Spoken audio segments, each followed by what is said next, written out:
be in orbit.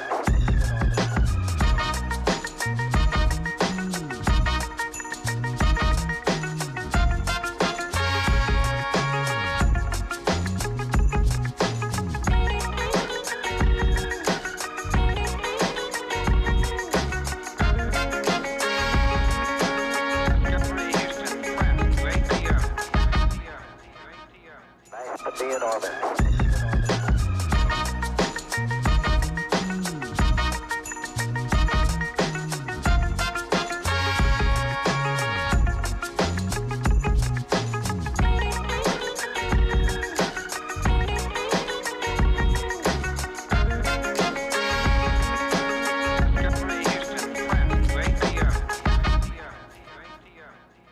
Hey guys, welcome to this morning's edition of Sip and Chat with Azem and of course with Jade. Gwen, ID to CPL Matthew Stewart, think it's Beyonce Johnson. Yes. And yeah, I'm really excited about today's show and thank you guys for logging in, whether you're logging in for the first time, whether you're a regular sipper. Of course, it is a pleasure to be here with you this morning. Jade, how are you doing? I am fine. I feel a little blind, but I'm fine. Yeah, got your shades orange. I don't know if anybody will tell you, but yeah, your shades orange. I noticed that now. Yeah. Probably not as conducive. In the sunlight, it's probably amazing. Yes. In here is amazing too. It makes it look so much brighter. Okay. Vibes. And how have you been? How are you doing, like, outside of not being able to see? I can see. I can see you. You can see me. We all can see. But I'm fine outside of that, I was very productive yesterday, so I feel... Really? Yes. I was in a little hump again, but then I got my life together. Uh-huh. Yeah. I think it stemmed from the work that I did on Sunday. So you just want on a work high and just... Yes. Okay. How are you? Me? You look well, moisturized, non-ashy. Yeah, I do my little morning routine. Really in that serious though. Just a little moisture, make sure you have a little SPF in that. Yes, of course, definitely important. Yeah, some people will be missing out on the SPF. Because they think we're black so that we don't need sunscreen. No. Big old lie. Need it. Yeah, you get that done. I really need it. I really felt like I needed to oil here this morning, but I was running late, so I couldn't do that. So I'm sure you remember to do that there sometime during the day. I don't even remember to do mine. Unless I'm retwisting them. I shocked I still got locks and all. Because I always forget to spread them. I always forget to moisturize them. I always forget to oil them unless I'm retwisting them. Yeah, you gotta give the lock some love. Yeah, bye. You gotta give the lock some love. But I'm doing well. Yesterday, left here, had some impromptu discussion and meetings. You did? Yeah, I was so tired when I left here. Instead of doing what I was supposed to do in the afternoon, I had to take a quick nap. And then, yeah, just ran kind of down into the night, handling business. Yeah, we were busy for a bit yesterday too. Because we had to go and do a nice little interview with yeah. I was trying to remember, I was missing some hours there, but that's what happened. I was missing some. No, I know I did something else there. Just was trying to remember exactly what it was. But there's the running to one, Jade. Yikes! Well then. Yeah, that was cool though. It was. A lot of our old sippers found us. Yeah. Yeah. Okay, nice. I thought I was like, that's where you be. I can't believe I didn't. Yep, we're over here, just chilling. Yeah. So yeah, we went and we met EK yesterday. Afternoon and Freedom, and just had a cool conversation about what we're doing now and what's happening, and I think that was definitely a plus. Yes, it definitely was. But speaking of Ike, I don't know if you listened after we left. Did you listen to the shenanigans? No, it's after that. The sleep pad came in. You couldn't go no more. Well, that led me to realize that the biggest topic apparently currently in St. Kitts and Nevis is the fact that we have some Haitians staying here now. Yes, we have some Haitian brethren that has joined the community. And I was curious. I wanted to know our good old Prime Minister said about it, and I found something. Oh yeah, yes, I remember watching. I think it was his interview, press conference or something where he mentioned it. Well, he said, SKN must not be seen as a haven. Yes. Oh. Yeah, I remember that's what he said. Yeah. Oh, okay. During a special interview with the press, Prime Minister of St. Kitts and Nevis, Honorable Dr. Terence Drew, was asked to comment on the deportation of 13 Haitians that entered Nevis on February 2nd. The 13 individuals were intercepted when the captain of the vessel, a Dominican captain, and a Haitian man came ashore at Gallows Bay, walked through Bath Village, and then both were taken into custody and charged with breaching immigration laws. The 13 other immigrants were detained at the Hanleys Road Community Center, Nevis, and subsequently moved to a facility on St. Kitts. Attorney at law. Oh, that makes sense. I was seeing everybody cussing the lawyer, so it makes sense though. I didn't know this is who he was. People are weird, yo. Yeah. But guys, I could give my views on it afterwards. Attorney at law Craig Tuckett is leading the cause for several Haitians and succeeded in stopping the deportation of the immigrants. The Prime Minister indicated that the Haitian situation was near and dear to him, especially coming off the heels of the recent CARICOM heads meeting in the Bahamas, where the leaders of regional governments pledged to play a leading role in confronting insecurity in Haiti. However, recently we've been having some boats that have been going from south through our waters to other countries close to us. Two of the boats, their engines shut down, and so the boat with the passengers were stranded. Our Coast Guard picked them up, actually, fixed the engine for the boat, but if you pick up people, you have to treat them with respect and treat them humanely. And so we took them on because we can't participate in human trafficking.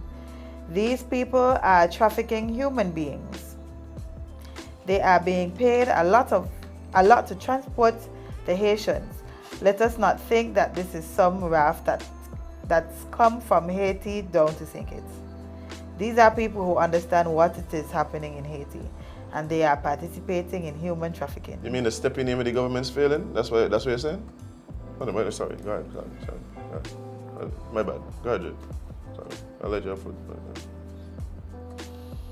For the second time since taking office, the Prime Minister has faced the trafficking of Haitians to the Federation, which has brought the debate of legal and illegal migration of refugees.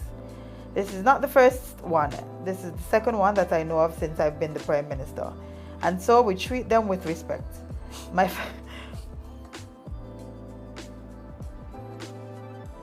My first thing to do, we have to treat... What? Okay. My first thing to do, we have to treat them with respect. You have to treat them humanely. These are our brothers and sisters from the region.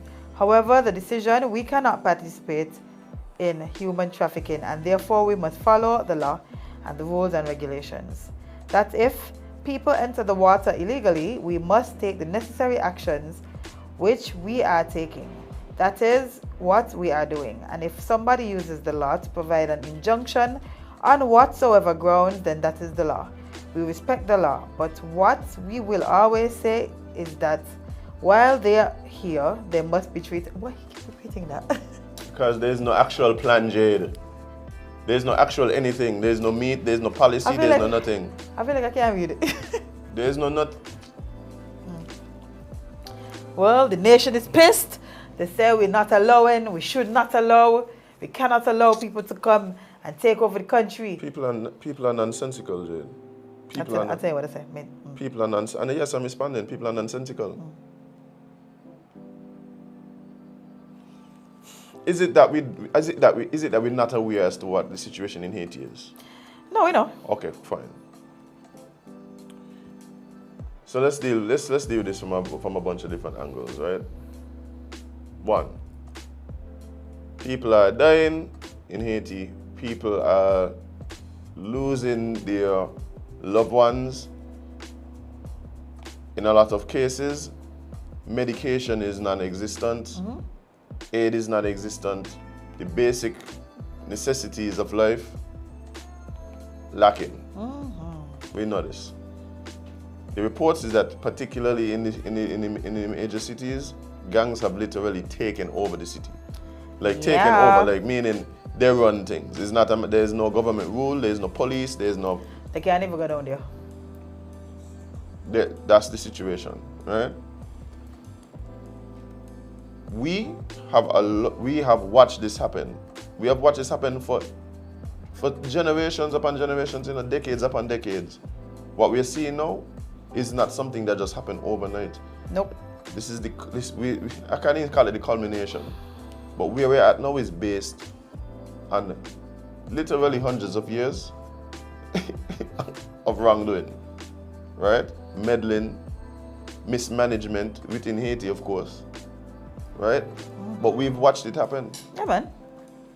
So here it is now that there are people who are seeking to leave, right? I mean, as they should. There are people are seeking to leave as you would expect. Yeah. Now, what are the ways to leave, Jade? What are the ways to leave? There are very few, right? One of the main ways to leave is by paying a coyote, a smuggler, a trafficker to get you someplace else. It is very dangerous, right? It is a risk, and of course, very expensive, right? There are people who, after paying the traffickers, have nothing else left. All they know is if I stay here, I feel that I can't have the type of life that I want for myself. Yeah. Simple as that. So they go, they pay the traffickers. You know why they pay the traffickers? Because those are the ones who are available. Yeah, I think flights when it late to go down there and so. I mean, people just fly out and fly into Haiti all the time, but the problem is, like, you're talking about cost, you're talking about the need for visa, paperwork, passport. If the government has broken down, where I get my passport from? Cannot the passport office? Which passport office are going to get a renewal of my passport, Jade? Where is that happening? So what you're telling me is that, based on the situation, I think it's reasonable that there'd be people who don't want to be in that situation, right? Yeah, naturally. So here are the people who, and this is the problem I have when we start talking about humane treatment of people and doing the right thing. And look, let me tell you something. You can't, on one hand, be talking about recognizing the humanity of people and then ignoring the obvious humanistic responses to, like, situations like Haiti.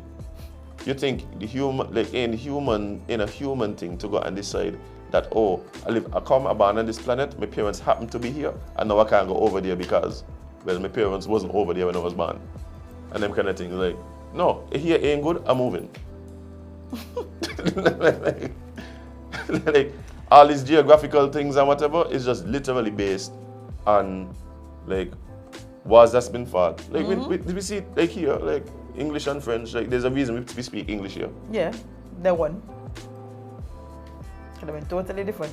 We could have been like Haiti. We could have been speaking French. We could have been like Haiti French. Now, the reason I bring up the language you speak is because, let's be honest, Jade, as much as the Haitians just want to get out of Haiti, they most of the times want to go to some place that is French speaking. Yeah, so when we start talking, so when we start talking about the risk to us with this whole Haitian situation, the truth is we aren't one of the first choices that the Haitians are going to. We're never close to Haiti. But that's the reality. Like, we have to, like, I'm talking about this because this is the reality of the situation. Yeah. Because what ends up happening now in response to this, one of the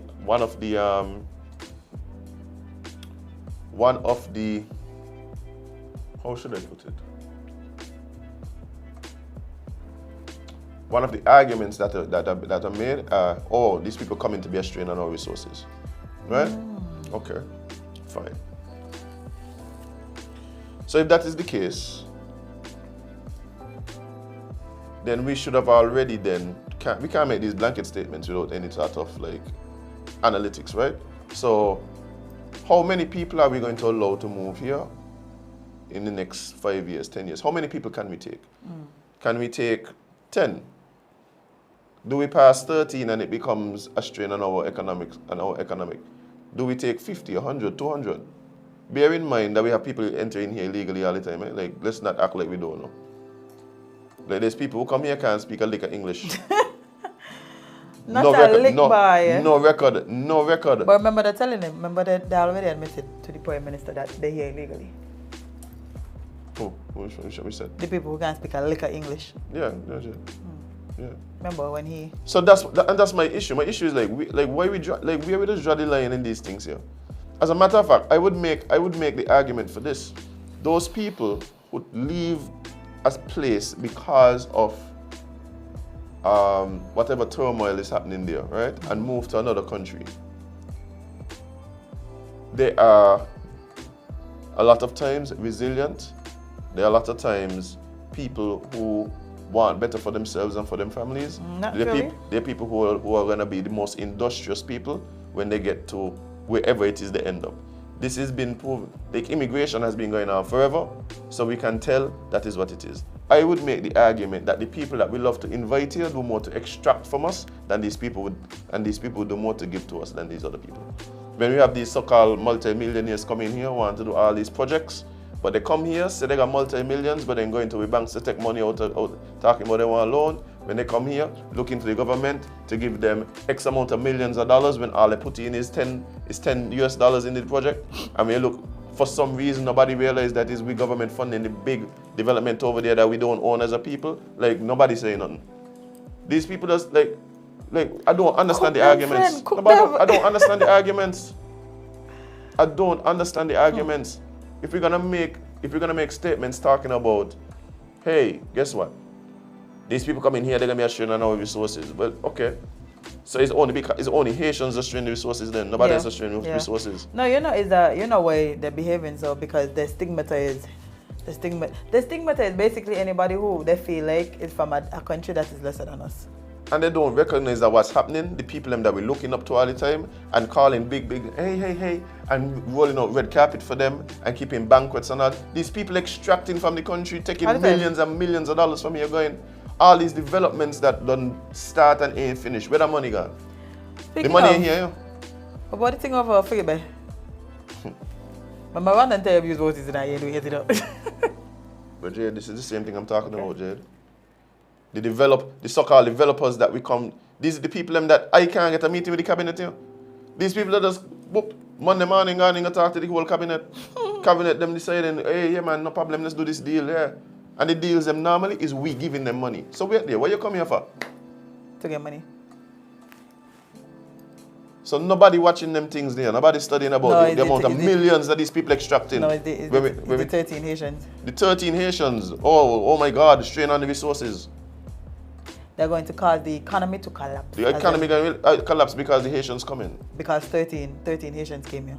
But Ed, I understand the idea that you don't want to just be like, hey, everybody come here. Yeah, no, we can't do that. However...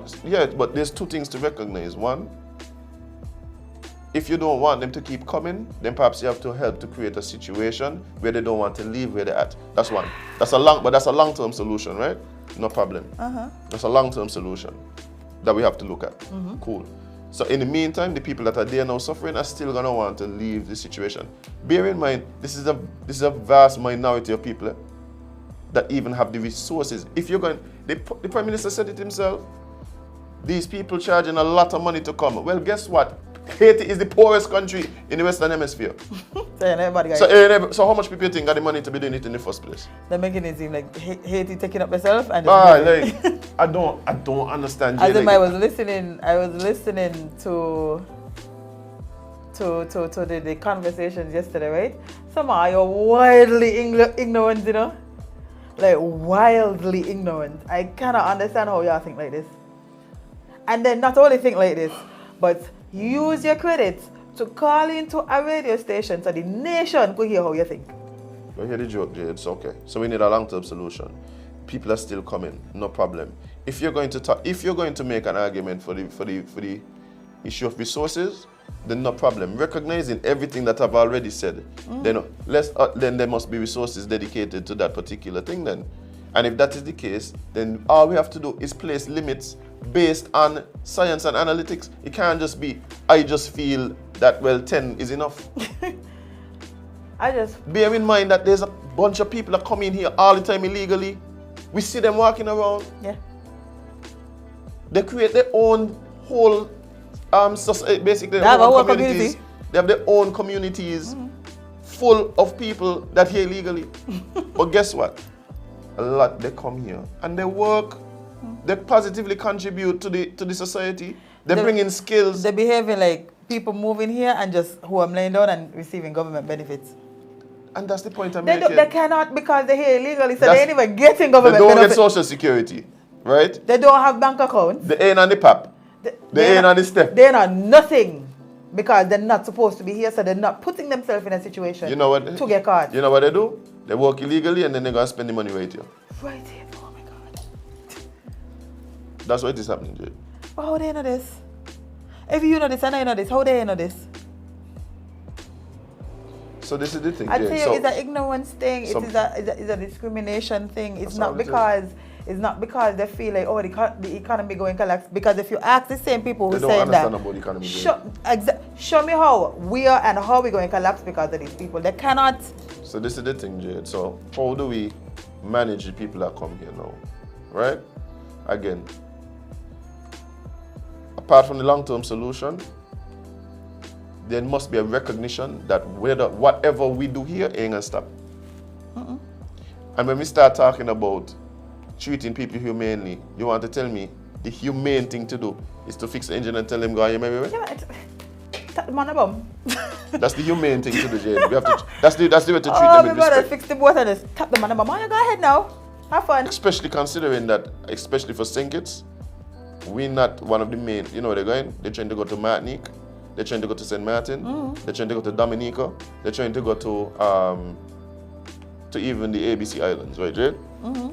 That's where a lot of them are trying to go. When you speak to them, they tell you where they were trying to go, Jade. They tell you that's where they're trying to go. So the fact that some of them ending up here is one, is either they've been taken advantage of by the people that are taking advantage of them. Yeah. Or they had some kind of problem on the sea. Like, why would I go to a country that I don't speak a lick of English? How am I supposed to help myself? Yeah, the truth is, a lot of these people, they're just happy to not be in Haiti, right? So this is the thing now. So let us, recognizing everything that I just said, right? Let us put the proper procedures in place, right? Because this is the thing, you know. I rather they come. Let me put it this way. The thought of having St. Kitts not appear to be a haven, I think that puts us in a very ticklish position. Because what I suspect happens is that whether or not you are seen as a haven or not, people can come. If you're seen as a place that is at least decent when it comes to that, what then happens is that people are incentivized to declare themselves. So instead of just trying to sneak in illegally on the cover of night and then integrating into society, what you do is you create a situation and say, hey, if you are coming from these places, these are the places, this is the things that you need, such and such and such. This is what is afforded to you. This is what this is the path to whatever it is. So you come in, you declare whatever, no problem. There is a program where we identify particular skills, identify such and such, boom, boom, boom, boom, boom. You decide what it is you want to do. Is it that you're planning to stay here, or is it that you need to go somewhere else? Right?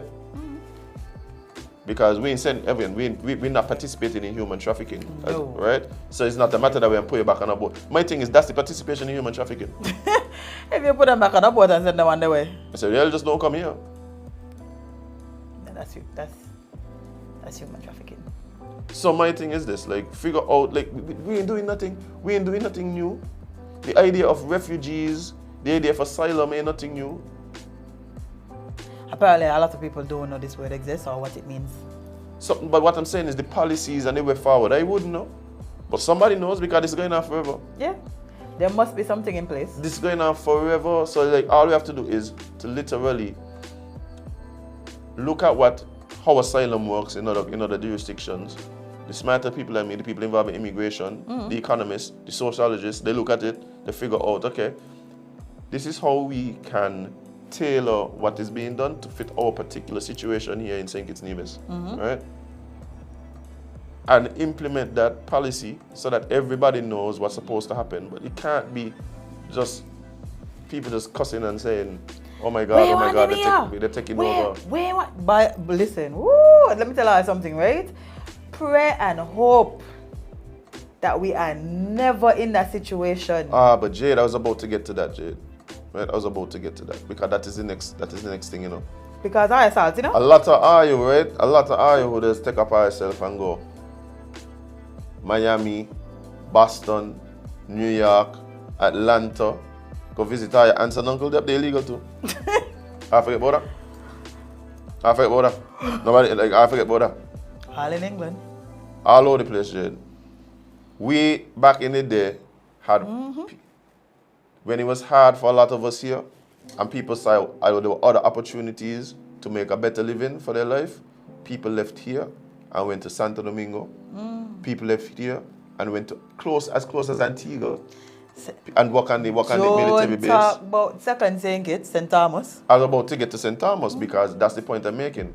A lot of people recognize that the easiest way to get to the mainland was to go to St. Thomas first. And all of a sudden they step from there and then they stay there for 3 months, boom, boom, bam, bounce up to the mainland. They ain't got a thing named green card. Okay. But this is where I draw the line. How much? Jade, we have stories of groups of people who left here to go do things like play music and just ain't come back. Yeah, you know. Just ain't come back. An extended vacation. So it's like as if we want to look down on the Haitians.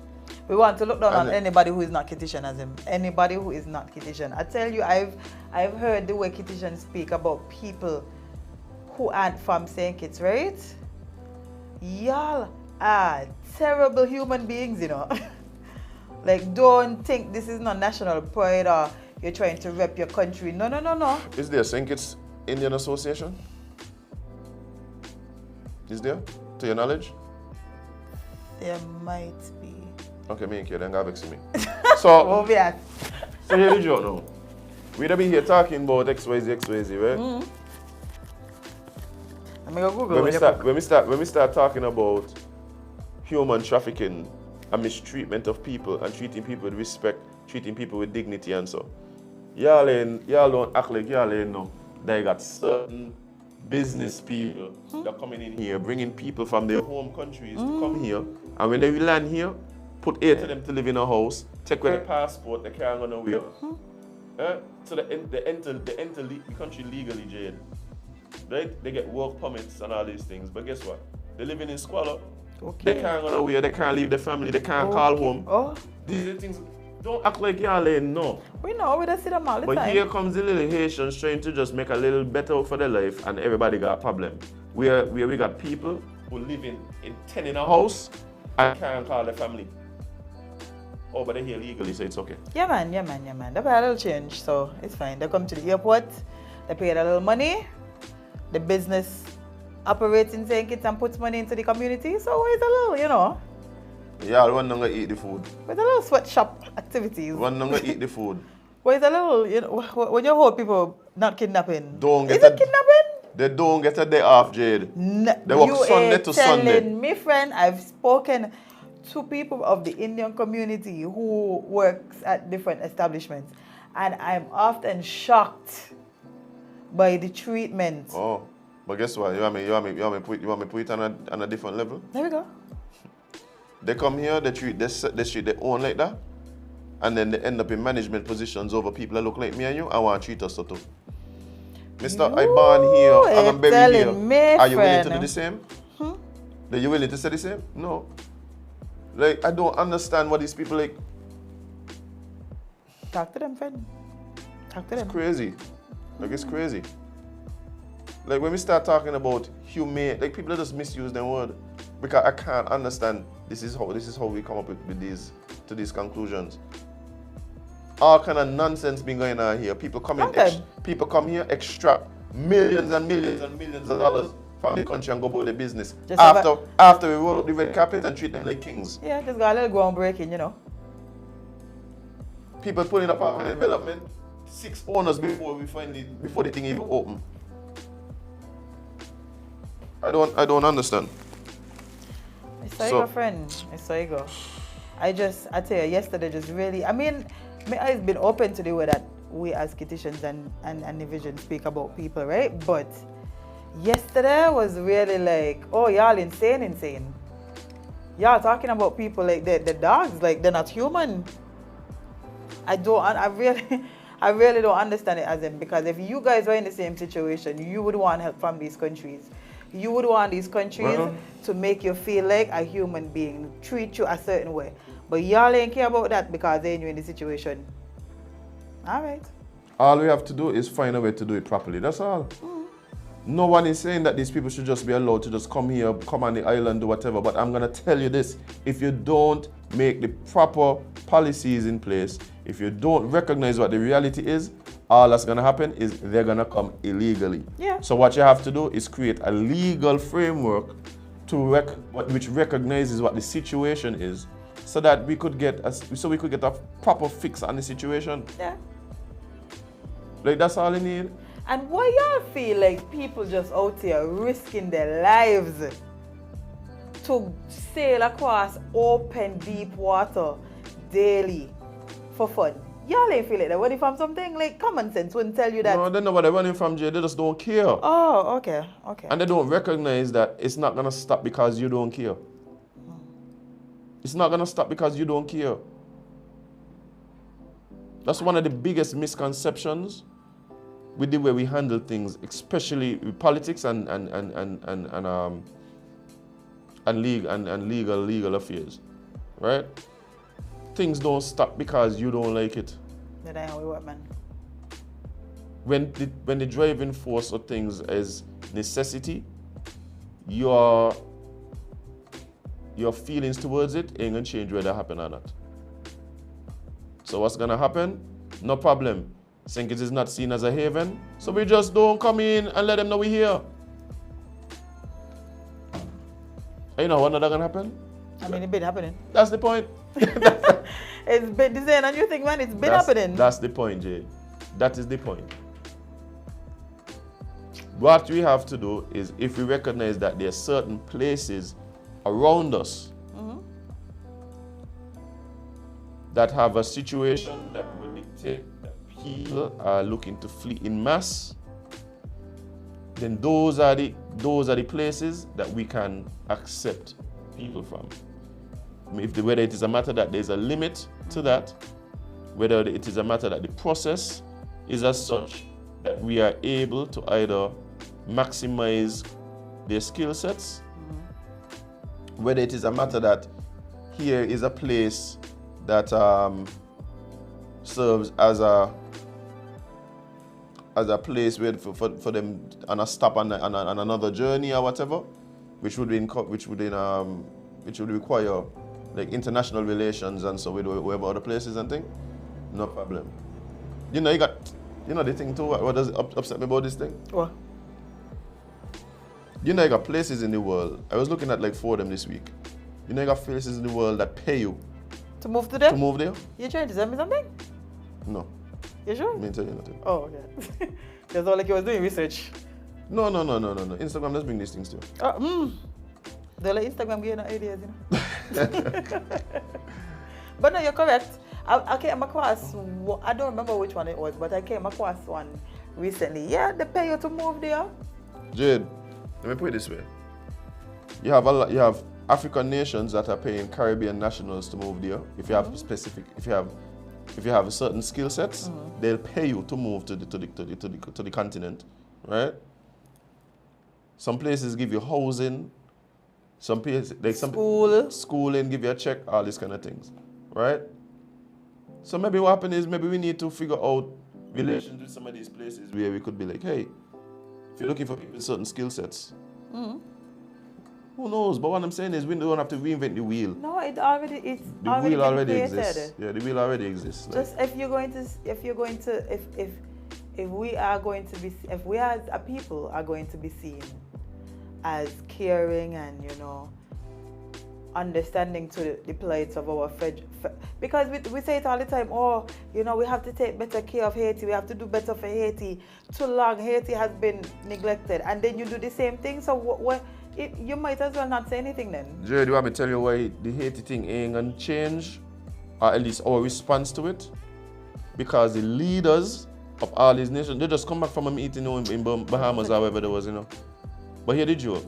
If they do come up with a long-term strategy, right, to help and quell the situation that's happening in Haiti, the politicians can come back to the platforms and then go, guess what we did in Haiti, guys? And expect us to vote for them. That's why they don't care. They don't see those things as translating into votes for them and reassuring their re-elections. So that's why it's not a priority. Let's be quite honest and quite clear. Yeah, because I feel like every year is the same thing. Yes, we need to do better. Yes, we need to do better. Then just do it. Why y'all keep telling us that y'all gonna do better for Haiti and not doing it? I don't understand. It sounds good. It sounds good. It does sound good. However, just stop saying it, because we know y'all don't. It don't sound good no more. It don't sound good no more, Azem. Maybe it worked back then. Maybe it sounded good. It was a good talking point back then. But CARICOM is a joke. It has not done anything for Haiti since Haiti been here. Since we've been here, since we have farmed CARICOM. How is it that we're still in the same position since then? That's just telling me that either y'all not implementing the solutions that y'all say y'all created, or y'all not creating any solutions at all. Yeah, when you have a place, right, an organization where everybody is their own boss, that's what's gonna happen. Somebody said here's a good suggestion. Move to sink, it's for free if you know how to fix the water problem, or keep the lights and the power on. That's what places doing in the jail. I tell you, think it's joke. People like there's places when you reach the border and you declare yourself a refugee, right? There's a process that happens right there. It triggers a process. Okay, cool. Boom, going that line over there. The process might include one, verifying you are who you say you are. That's the first thing. So you need papers. You need a way to verify that you're from where you say you are. And of course, that would also mean that we would already have to have your place on a list of places that we know. Okay, they're kind of tense. Yeah. So we that triggered the whole refugee thing. They have to identify the skill sets. Okay, cool. This is what you're into. No problem. Here you go. Boom, boom, boom, boom, boom. You might have some places have it where there are families that take in these people. So for instance, if you are a Haitian living in St. Kitts, you might be more open to having a Haitian refugee come and live with you, and these kind of things, right? As a matter of fact, the guy came here legally, but there was a Haitian guy that I knew was living here, and he was actually like pretty high in the police force in Haiti, and moved here. So he had the resources to come here legally and everything. But he came here and he was working as a security guard, right? And one day I asked him, I said, well, how does it feel like, you know, you were high up in the police force, and you come here and now you're working as a security guard. So you're still using some of the skill sets.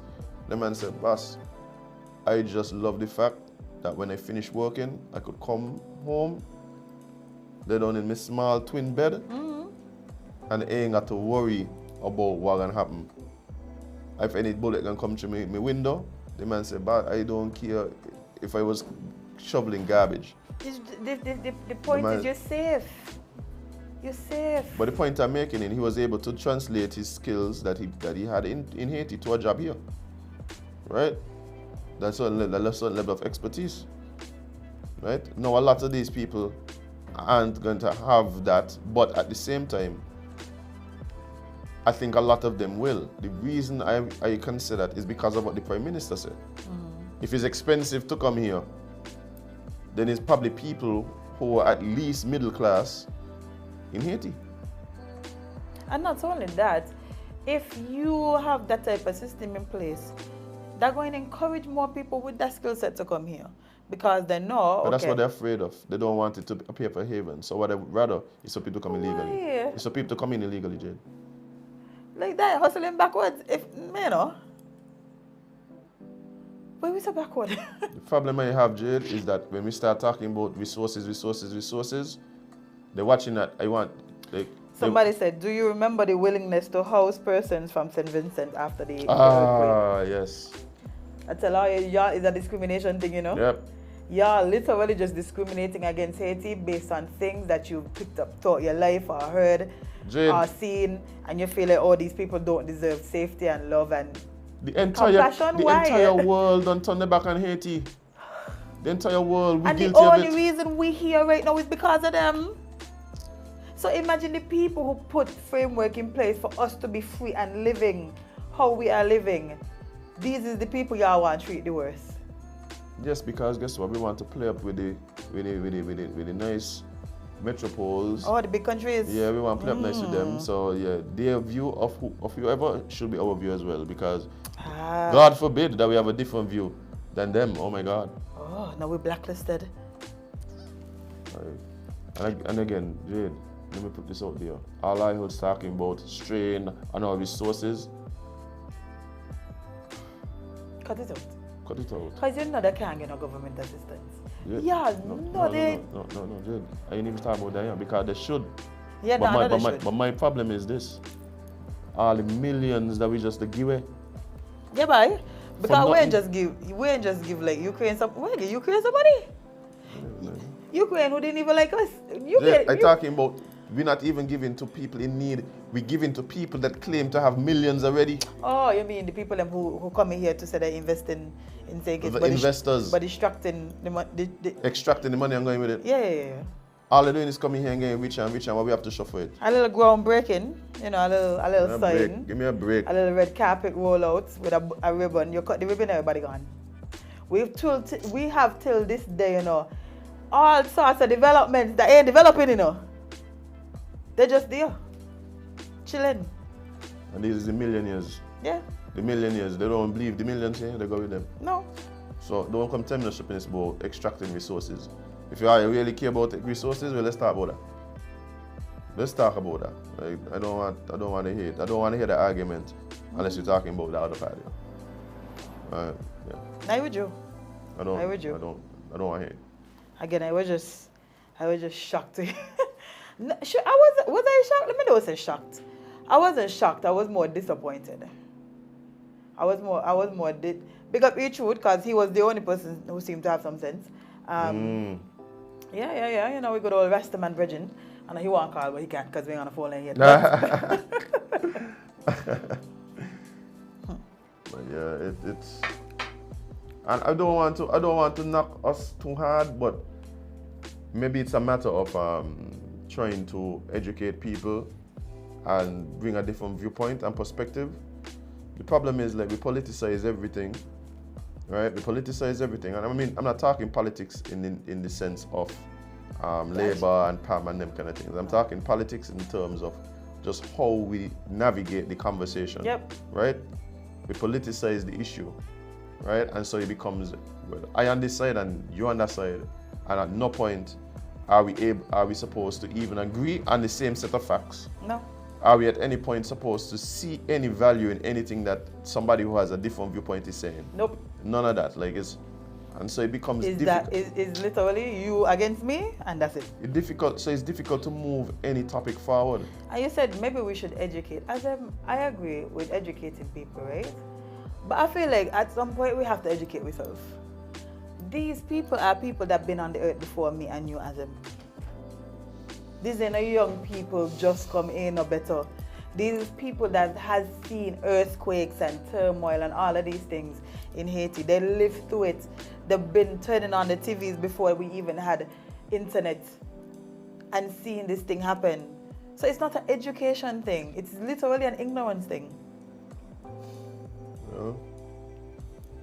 It really does sadden me sometimes when I hear the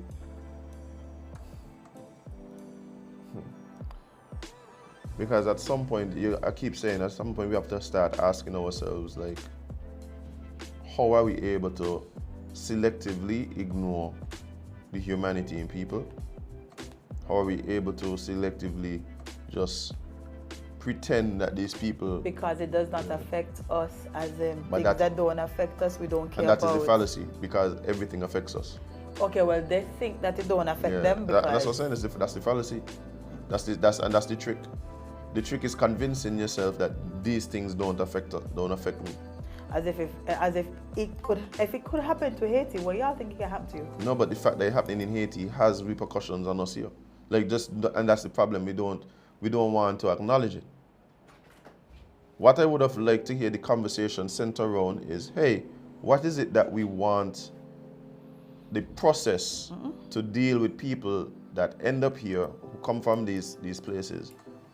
What do we want that process to look like? No, friend. That happened because I haven't heard that discussion. No, because they want them here. They don't want them here. But even if you don't want them here, there still must be a process. Oh.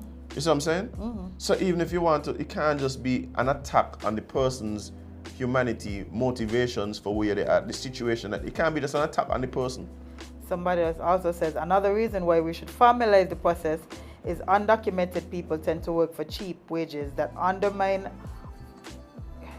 unionized wages and the minimum wage. So I totally agree with Azem on this one. So what happens is that you have, this is a big thing now too. The undocumented persons, outside of wages, what they do is promote predatory practices. So you got landlords, people call themselves landlords, who rent in places to people that really and truly wouldn't even want my dog in there. I wouldn't even want my dog living in there, Jade. It shouldn't even be a standing building. Jade, no running water, roof leaking, no asbestos, electricity, mold, no floor. No floor, Jade.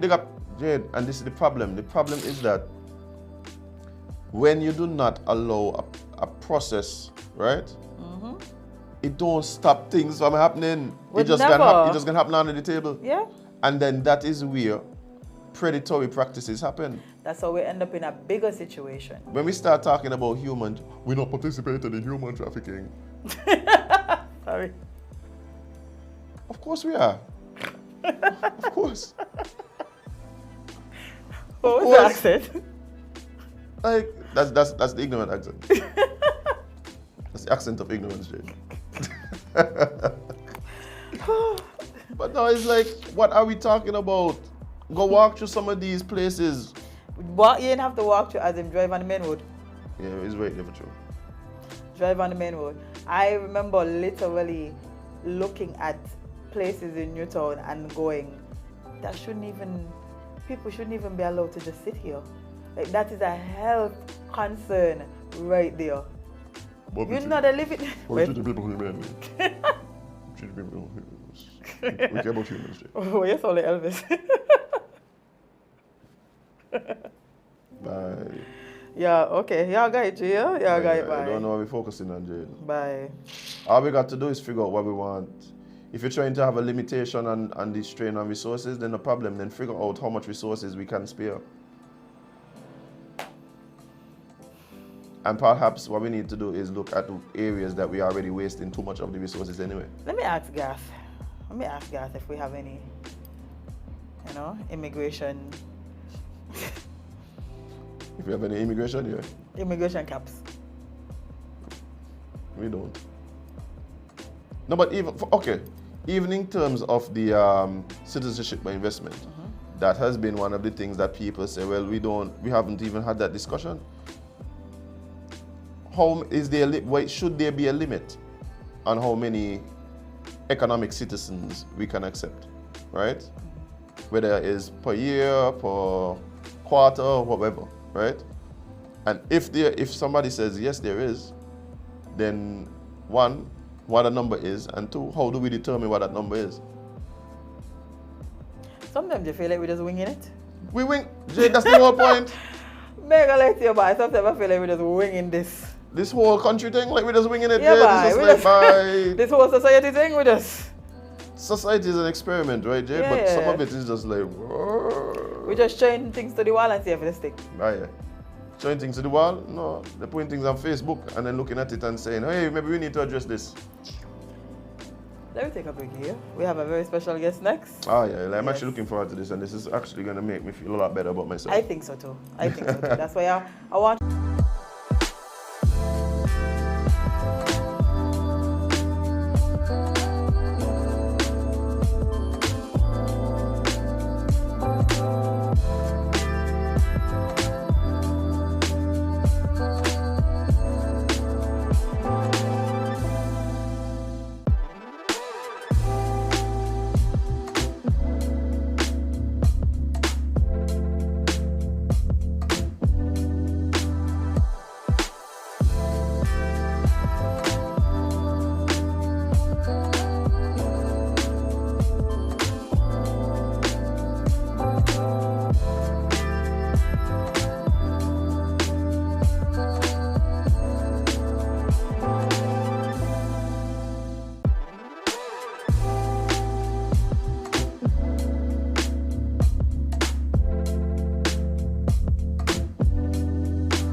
Alright guys, welcome back to Sip and Chat right here on the Sugar Factory. And guys, as you can see, we're actually joined by a wonderful young lady, young woman. And this is the first time at the Sugar Factory. It is. This is the first time we're speaking to you since like you've had some interesting life developments. I know. Very interesting development. I know, it's true, it's true, it's true. Life miraculously changed for me. Of course. But guys, we have in studio with us Senator Iseline Phillip. Iseline, like, tell us exactly what ministry are you attached to? So I am Minister of Social Development, Gender Affairs, Youth Empowerment, Aging and Disabilities in the government of St. Kitts and Nevis. That sounds like a lot. It does, but you know, it's all connected. It's all connected. Okay, It's all connected. At least it Talking makes about human sense. services. Yeah, it does. It does, and it's, you know, it's of my interest and of my background. So I'm actually very excited to be attached to these ministries. Ah, okay. Well, you did say earlier that, you know, like, things changed drastically, and you've now been a minister for around how long? Just over 6 months now. Oh, that's a long time. Yeah. I mean, it feels like a long time. I feel like I've been doing a lot. I'm like, oh, Jesus, 4.5 years to go. It's like, I could imagine, but like, what has that shift kind of brought for you? Like, you know. well, I think for me, partially because it was kind of an unexpected, kind of unintended career trajectory at this point in time in my life. You know, it brought new challenges, but it's also opportunities. I feel like there's opportunities here. I realize I'm at a point where I have a platform, you know, that perhaps has not been offered to people of my age and stature ever before in the Federation. And so I think it's an opportunity to be influential, to create positive impact, to make a difference, and to contribute to a vision of sustainable development and growth that I think that is shared for me with the new leadership and administration in the Federation. So, you know, I'm all about learning and growing as I go along, and I just, you know, trying to kind of, you know, take up the space right now. But how has that transition been going for you? Because it must, as you said, it was very unexpected. It was very unexpected. So the transition I think it's been relatively smooth. I think, what has been really positive about it is that people have been very encouraging. For me, the biggest, I don't want to call it a challenge, but the biggest shift has been, so I am like personally, I'm a private person. And all of I was a sudden, wondering about that. Yeah. All of a sudden, I'm like in public office and I'm a public, figure. And so that has been kind of the greatest, one of the greatest challenges for me to reconcile in my life, where, I have strangers coming up to me and, there's, I think, people see you on the TV all the time and they have a certain perception of who they think you are. Yeah. But And they think they have access to you. That's the main thing. That's true. And then, but on a real level, I'm a very introverted person. I'm just kind of like, I'm a homebody. So it's, so that's a change. But at the same time, people have been very gracious. People have been very supportive and encouraging. And I think at least the people who I have met and the people who have reached out have been supportive and wanting to see me do well in the role. So I appreciate that. That's been encouraging. Yeah. Okay. All right. I mean, when you listed out, the ministry, and it does seem like it's a ministry that, unlike some of the other ministries, is very people-centered and focused on. To me, your ministry is basically really just the ministry of people. Really? No, really. No, really. And that's the common thread that connects. And that's what I tell people, I'm in the business of human services, because that's really essentially what it is. Because we're looking at, social development is really about, social development. It's about society, it's about community, it's about families. And then it also, you see the breakdown in terms of the more marginalized groups. So, you highlight, gender, you highlight young people, you highlight persons with disabilities, and seniors and older persons. And, typically these are the more vulnerable groups in society. So it's kind of, my focus and objective is to see how public policies really seek to make sure they are inclusive of the specific and special needs of these groups that are actually growing in our society, in our federation. So it is really just people. I'm all about the people. The little people. So what is it that the people need? What are some of the... What have you found that... Well, different things, different things needed by different groups. So, for example, our seniors, so, we have a growing population of seniors. And of course, when it comes to seniors, it's about care. So, you're aging. We want people, the vision is for people to age with dignity. And so we tend to find that we don't have the services, institutions, or the services necessarily that necessary for senior care. So we don't really have an established private senior care home. We do have the Sadler's home for older persons, but it's a small facility. It's government run. People know about. I think there's one in Sandy Point too. The Grange in Sandy Point? Yeah, there's one in Sandy Point as well. And so, but these are small they're very spaces, small. really small spaces, but we have a much larger aging population. And so, even just to be able to provide resources, the infrastructure for care. So we, through the department, through the ministry, we run a home care officer program where we actually get people, because, not everybody is able to take care of the elderly person. It requires a lot. And so we find that there's a high demand for home care for seniors. And it can be a lot. It's also expensive. And then we also need to be conscious of the areas of the reality of elderly abuse that takes place. And so, as a government, you deal with regulation, legislation. So looking at elderly abuse policies and those kinds of things. Those are some of the things that we are looking into to see how we can better assist to make sure that people are protected.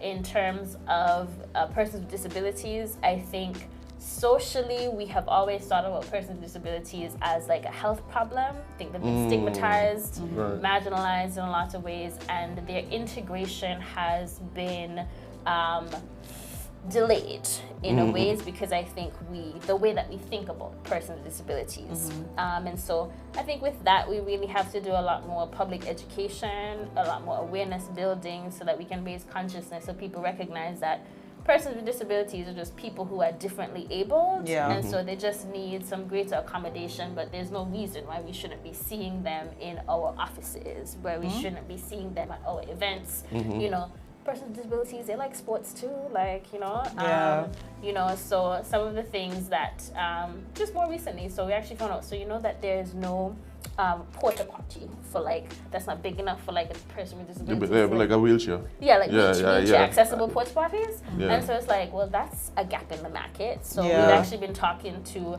a company that provides those, and so they were like, oh my gosh, yes, it's true. So they, you know, had asked for dimensions of wheelchairs, and so these are small things. It might seem insignificant, but it's actually huge to a person in this community, because now it's like, okay, well, I can actually go to an event and I don't have to worry about not being able to use a bathroom, which is a basic human right. Yeah. You know what I mean? And I don't think a lot of us even stop to think about all of these things. It's come up in a conversation before, and like everybody was like, I mean, like, that don't No, exist. we don't. We really don't have a lot of those things.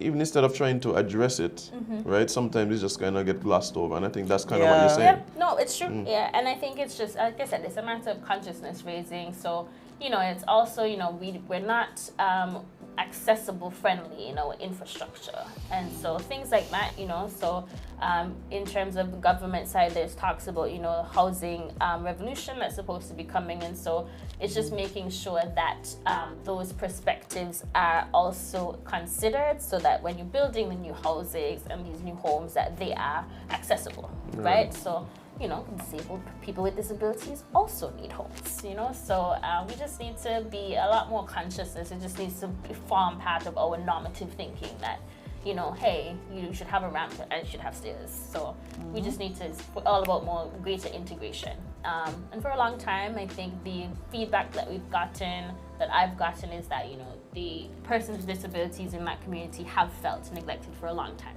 Yeah, because even businesses, they don't even have wheelchair access, so they can't. It must be very difficult to not be able to just do basic things that you know you could do, because it's not any framework or any assistance in that aspect. Yes. Because I'm sure they would love to be able to just go to town and pay a bill, or go to town and go to dinner, by a restaurant or lunch, but you can't do these things. Yeah, you have to think about, can I even get into this space? Yeah. So, you know, it's like, you know, one time somebody was talking about, you know, having to go and complain to the bank, but they were like, you can't even get into the bank. And I mean, you can't get into the bank. it's just, Wow. it's, you know, You can't and get so into the things like No. that, we're doing, at least with the new, the establishment of the new ministry and department, they're really starting, we're doing a lot of consultations with stakeholders, private, public, to be able to raise these issues and to start the thinking and the conversation around these things. Because we're trying to be responsive. I would like to be a responsive minister in relation to the portfolios that I have. Yeah, there's a couple of things. You asked me kind of what are the things that I've been learning and finding out. So there's a couple of things, and social development is always vast. It's really about social protection. So I think social development has historically always offered a lot of social protection programs. You know, so food vouchers, school uniforms, medical assistance, and we're kind of known for those things. And now, you know, hot topic is poverty alleviation cash transfer. So that's now with social development from sustainable. And so that we're trying to put some formality and system around that, where there was none before, as a social protection program. So, you know, and that is really seeking to make sure that people have a safety net, a social and economic safety net, because obviously we're trying to reduce poverty and improve our outcomes for everybody. So, yeah. Well, I mean, it It's does. It's a lot, and I mean, there's always more, but you know. Yeah, but that's the point I'm making, right? Like when we look at the needs of people, which is really what it is that you're discussing, like those things shift over time. They do. They persist. People are always either in a situation where they might need assistance or they might not, right? So it's constantly shifting, and I don't think that it's something that is ever going to be. So I don't think the goal is ever to just make sure everybody at one particular time is all good and have all the things they need. That will never be the case. Yeah. So it definitely means that there is a lot. Listen, I'm listening, right? And it's like my mind just going, whoa.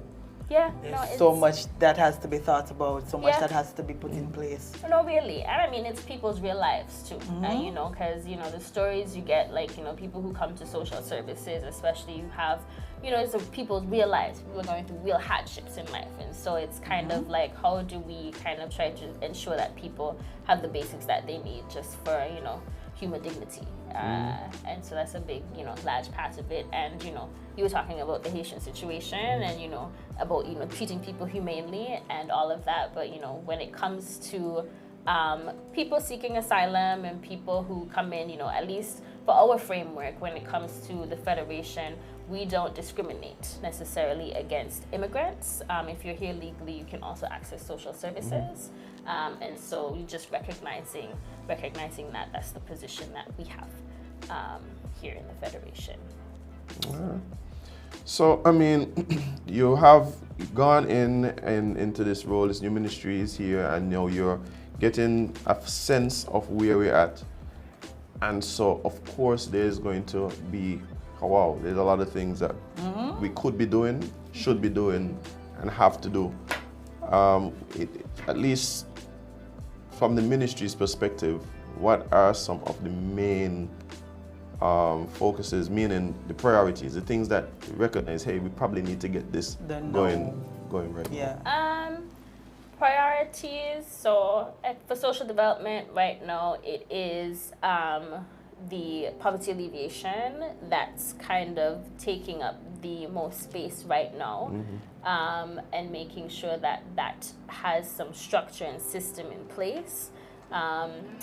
We promised case management around that, and that would require engagement with all of the people who have been approved, and it's been over 4,000 people. So, oh wow! So that's one of the things that's a priority, of course, when it comes to aging, disabilities. So making sure that we have enough the distribution of our home care assistance, so that we can strengthen that program to make sure that we are delivering the assistance that people need, because that's the immediate need. People just need assistance in their homes. So we're really trying to see how we can assign people and even just building the capacity. Right, I was about to say, because there must be limited resources. There are. Especially even people who have the skills necessary to provide the type of assistance that you're talking about. Yeah, there are. And I mean, luckily we've had people who have expressed interest in joining. And so, you know, there at one point later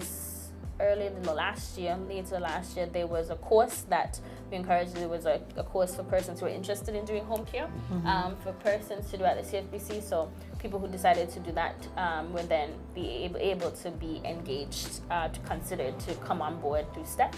And so we're hoping to have another opportunity for training for people. And so we're really trying to kind of strengthen that program. And then, of course, we promised we're working on putting together a daycare center, daycare program for seniors. So that's something that we're also working to deliver. When it comes to youth, we're really trying to engage young people a lot more. So it seems like after COVID, like the young people just disappeared. And so we're really trying to build a database of youth groups, youth organizations, raise the visibility of the youth departments, and, you know, show youth organizations and young people that there are opportunities for education, capacity building, just volunteerism. Trying to rebuild volunteerism so that we can have, you know, more people engaged in different ways, and also kind of build capacity among the young people as well. With gender, there's always the goal of, you know, seeing how we can extend and expand women's empowerment and what that looks like. So we've been running the Women's Entrepreneurship Program for a while, which has been funded by the Taiwan ICDF. And so we're trying to find opportunities and ways to empower women, build entrepreneurship so that they can establish financial economic independence. And then, of course, I think there's a lot more advocacy that the department can be doing, just in terms of awareness building and public education. We have programs for boys, which I think is very important, because I think a lot of people a lot of times think gender is just about women, but we need both sexes to be involved if we really want to see a real change around these social problems like domestic violence and those things. So, yeah. Let's go. Well, I remembered, I think it was late last year, I think you tabled a bill that surrounded domestic violence specifically. Yes, that's right. Yes, we did seek some amendments, so we were able to have some amendments passed in the domestic violence legislation, which was originally passed in 2014, and so that's actually commendable for us as a federation. So the amendments that we would have passed last year would have made access to justice for victims and survivors of domestic violence a lot easier in terms of being able to get protection orders from the magistrate's court as opposed to having to go to the high court, which involves a lot more processing, a lot more fees that may just not be feasible for some persons in those situations. And then also there was an amendment that helped to expand or clarify the definition of economic abuse and what that means. And so it helped to broaden kind of what is considered or what the court would consider to be economic abuse. Because, domestic violence looks differently. It's not just physical. Yeah.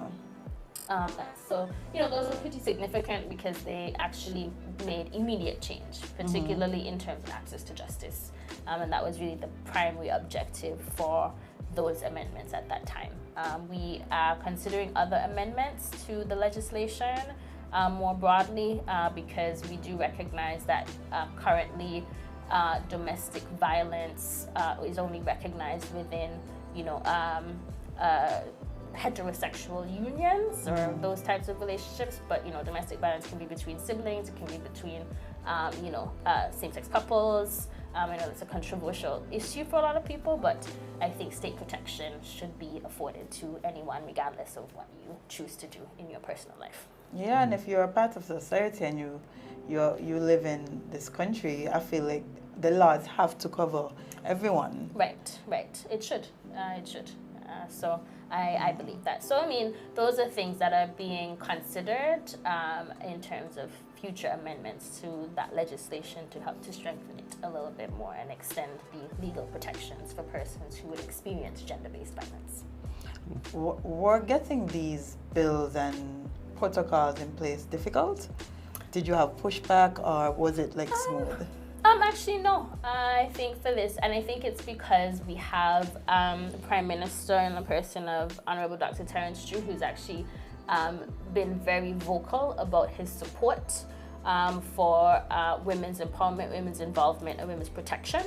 And so having that coming from the top down is actually very significant because it then demonstrates the level of importance that is actually placed on these very real issues. And so it really wasn't a difficult process. And you guys know we have an amazing Attorney General who is very knowledgeable, very learned, and so he gets it done. It was like, I would say it was a relatively smooth process. We did engage stakeholders in terms of people who NGOs, and we also have lawyers who provide pro bono support to victims in certain situations. They were engaged for their thoughts on it as well. So it was relatively smooth. So I'm hoping that those relationships and those connections continue for the future. Okay. Well, before you became a senator, we've spoke in great detail about trying to shift the change in diets and the NCDs, yes, that were greatly affecting us, and I'm sure they still are. Yes, they still are. Is this still high on your priority? So personally, that is always something that's forefront of my mind. I do believe we all need to be healthier and more proactive in terms of our health and our wellness. Since I'm not directly attached to health, it is not as forefront on my agenda because now I'm kind of swamped with other things that I believe are also very important. But I think the way that I go about trying to continue my advocacy in that area is actually do it with my cabinet colleagues. So I'm kind of known as the one who's you know, kind of giving a bit more direction around the kind of food that we have, and you know, being like, and you know, just kind of being that person to be like, you shouldn't be drinking that. So I must say, even for my deputy PM, my senior minister, he's a lover of Coke, but he has reduced. Good job. Look at So, you, We change want the healthy world. ministers. We want healthy we ministers. do want healthy ministers, and you know, and so you know, we try to be encouraging in this, you know, the space that we're in, and then of course, we know that you know, the health minister, who's the prime minister, is doing work, and so we're trying to be supportive, and any opportunities for interministerial collaboration. So you know, youth and health or gender and health, those are connections that have been made previously. So any opportunities for interministerial collaboration and partnership with health and the objectives and plans for health is very welcome for me on my side. So that's kind of, you know, that's kind of where we're at with that. But we still, you know, no sugary drinks, just sweet enough. Reminds me of that time, you know. So yeah. I mean, you mentioned something that I was gonna ask about, because your ministry deals with people, as we discussed. A lot of the other ministries, sometimes it gets very bureaucratic, sometimes it gets real focused on whether it's policy, whether it's these other things. It always seems as though anything that the other ministries are doing really and truly affects your ministry in some way. How has it been has there been effort made to really improve the interministerial relations and collaboration with other ministries where they perhaps didn't exist before? Yeah, absolutely. I think, and that's one of the things there's an approach that I personally think is necessary when it comes to the effectiveness of Just government on a whole? Yeah, just government on a whole. Because, and you know, social development, I think we don't typically get named on, you know, task forces. Anyone is sexy, anyone is sexy. No. Anyone is sexy ones, yeah. But there's always a social impact. There's always a social impact. And so that, for me, that's kind of what I stress. So I'm always the one who be like, so make sure there's, like, you know, social development is on that committee, because you have to think about, you know, As you should. and you know, as we should, and you know, I think so. Prime example, you know, we know that there is discussion and there are plans around the decriminalization of marijuana. No, you know, we're looking at this as an industry sector. We're thinking about it economically. Which, you know, I understand and can support that. However, we do have to pay attention to what the social impact fallout will be. We cannot ignore that. We just cannot. And so, As people talk about people. Yeah, right. So we do have to be conscious about that. And so that's kind of the thinking that I have around that, and that is kind of what I'm contributing to these conversations and discussions around, yes, the potential and the possibility for us to turn this into a revenue generating sector, but So I just don't have a lot of faith. I don't have a lot of faith. No, why not? I say if government send coke, they'll lose money. Like, I'm convinced. Well, I mean, But it's yet to be seen. I don't know. I mean, I don't know. I can't speak to the business aspect, but I trust that those who are at the forefront are doing, you know, kind of the research and the due diligence. But then, of course, you know, at the secondary level, I'm there to make sure that we consider what the social impact is and try to be more proactive around mitigating the inevitable social impact. Yeah, I think for me as well, like even when the AG was here, I think that was my kind of contribution to that conversation. And it's like sometimes I feel, and we've spoken about this before when we have other situations, for instance, the task force, we keep saying where the sociologists, so the people who understand like the social impact, so the people who dealing with like behavior and that kind of things. Because even in this particular situation, you know, I kept saying we look at it in times past. A lot of times we look at it as a criminal issue, right, and not necessarily a public health issue or a social issue. And so sometimes those aspects get kind of ignored, even though in reality, those are where we are able to really quantify the actual impacts of whatever happens. So No, and I mean, it's lenses, right? It's different lenses that we do have to apply to public policy development. And so in any kind of initiative, we do have to consider, well, what is the financial fallout, which is always the primary thing. And then we do have to consider all of these other things, just in terms of social, in terms of health, environment too. We always forget the environment. So, you want to see me at, Senator Dr. Clark being like, environment. Be like, let's think about this.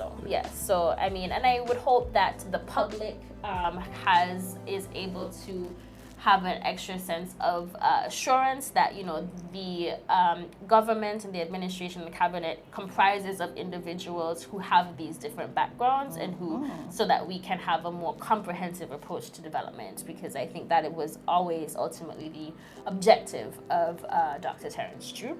I would hope that that gives people a sense of security in terms of the hands that the government is and the federation is in that regard.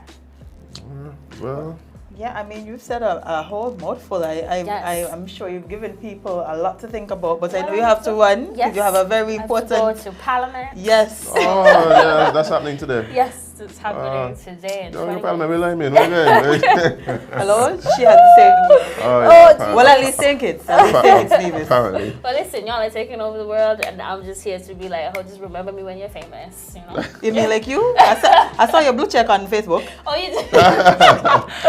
This is you. Oh my God! Oh, jeez. Again, see, one of the struggles. This is a lot. But yeah. But you seem to be handling it very well. I try. Well, thank you. I appreciate that. I try. Taking it a day at a time, learning as I go. So I appreciate the public's, encouragement and their support. I do. It has been certainly valuable to me. So thank you all. And thank you for having me. And, I'm always happy to come back anytime. I was in my feelings. I said, listen, I said it accosted me. I heard. We just know you had so much going on. I was just like, well, all of a sudden, Jade and Azem have a new fave. And I was like, well, Gas be out here all the time. Once. I had to tell her that. I was like, he's been here once. Okay, but no, I wanted to, be supportive and commend you guys for what you're doing with the Sugar Factory. I understand, you have a vision to kind of do all of the things. So, I do think it's important for us to have, opportunities and spaces like this where people talk about issues consciously, intelligibly, critically, because we do need those spaces that are outside, that are part of mainstream media, but that are also independent. Yeah. So. Definitely. And definitely even in your work. Thank you. And even in terms of your ministry and stuff that you guys are doing, like there's hope for us to really even faster collaboration with like government entities as well. So that's probably something we could discuss and look about how that could work as well. So thank you very much for coming and for the kind words and support. Yes, sure. Yeah. No problem. Well, thank you all very much.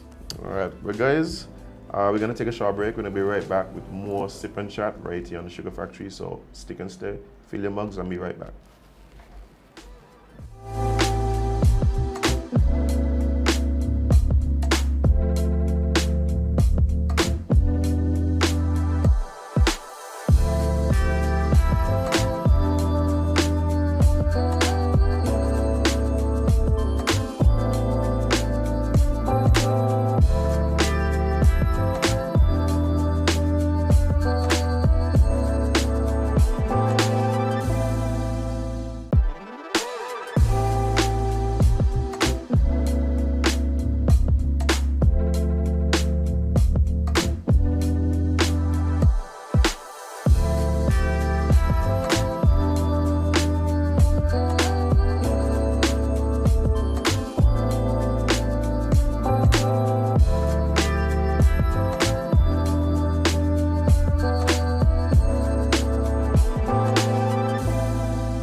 Hey guys, welcome back to the Sugar Factory for more Sip and Chat with Azem and Jade. We had a cool conversation with Minister Iselin Phillip, Definitely. Minister of People. Minister of People. That's what I should just name it, you know. I just, Why are we so complicated? I don't know how to complicate these things. But yeah, it seems like there's a lot going on. I wonder what they're discussing today in Parliament, you know? You know, I wanted to ask, but I know she had to run. Okay. So we can listen to that after. Excuse me. I think it starts about 10 o'clock. So we'll see if we can get some of that. But into the nonsense before we get to serious matters of national security. So recently, right, I've been noticing, or maybe I've just been paying more attention to it, but there's this rise in men that have to take certain supplements or pills or, you know, to get themselves going. There's a rise in that? Yeah. No pun intended. See what you did there. But yeah, like these honey packs and all of these things, like. I don't think that's really what's driving it. What's driving it? You don't think what's driving it? I don't think it's a matter that guys have to take these things. No, I don't say they have to, you know. I'm just saying I realize they're doing it more. I'm not saying that. I'm not sure what the reason for it is, but I just realized that. The reason is obviously there's more pressure and higher sexual expectations placed on men. Interesting. And so in order to, and not only that, there's also the stigma of if you're perceived as not, or let's say there's the danger or the risk of if you're not perceived as being sexually competent, to then have your name end up in a group chat somewhere. Yeah, but you better know if you. Yeah, so this is that's what's driving it. Like that's what it is. It's a fear. My friend actually, I realized that the internet, sir. The internet. Good question. The sippers, the sippers on it, Jade. It is the internet. I keep seeing people. Listen, you know how I really started paying attention? Because first I was like seeing these honey pack story. I don't know if we have honey packs here. That's what I was about to say. I don't know if we have those here.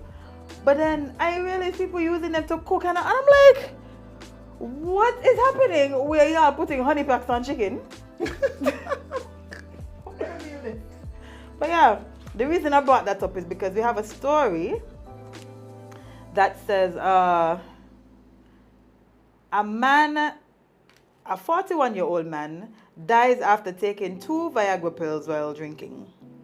He was taking them little blue Viagra pills, blue?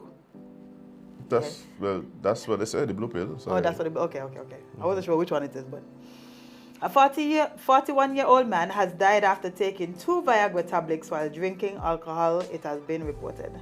The man from India was staying at a hotel with a female friend, large public and disappointed. Point up the woman for nothing. Imagine, you promised me all these good things. Promise me all these good things, you know. Prime up myself, waiting ready for you to dead. Who the? It's a hell of a punishment. I might feel away for disappointment had he not died. Yeah. Like the death is kind of serious. No, listen. I'm not saying it's not important now. Yeah. But yeah. He and his friend was drinking, and you know, he took 250 milligrams of sildenafil, which is sold under the brand name Viagra. When he woke up the next morning, he did actually get to. Okay, not bad then. When he woke up the next morning, he felt uneasiness, according to the reports. He was also vomiting, and his female friend urged him to seek medical help. However, he dismissed He dismissed her concerns, telling her he had experienced the symptoms previously.